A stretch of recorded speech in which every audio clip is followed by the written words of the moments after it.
Labdien, Kaspars Savickis biedrība GB. Savulaik Latvija, Lietuva un Igaunija bija vienotas brīvības alkās, vēlmē izstāties no Padomju Savienības un atbrīvoties no Maskavas diktāta. Vai toreiz atguvām brīvību un neatkarību?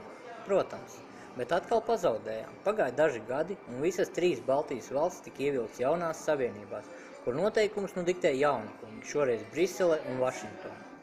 Mums atkal tiek diktēti tagad jau citi uzvedības noteikumi. Mums atkal atņēma savu neatkarīgo ekonomiku, ieviesa brīvo tirgu. Mums atkal atņēma nacionālās valūtas, rubļa vietā nu mums ir eiro.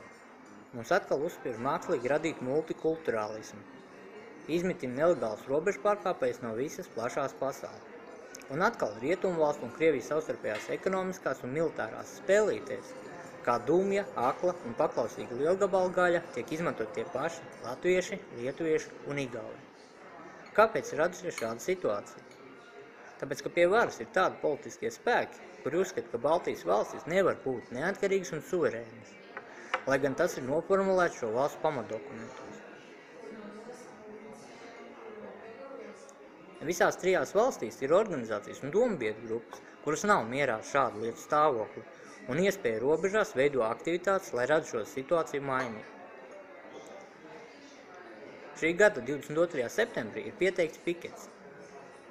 Igors Šiškins pieteica no 12 līdz 1 pie Krievijas vēstniecības, Antonijas ielā 2. Kaspars Savickis pieteica piketi no 1 līdz 2 pie Latvijas Republikas ārlietu ministrijas, Krišāņu Valdemāra ielā 3, un Jānis Dvjatņikovs pieteica piketi pie ASV vēstniecības no 3 līdz 4.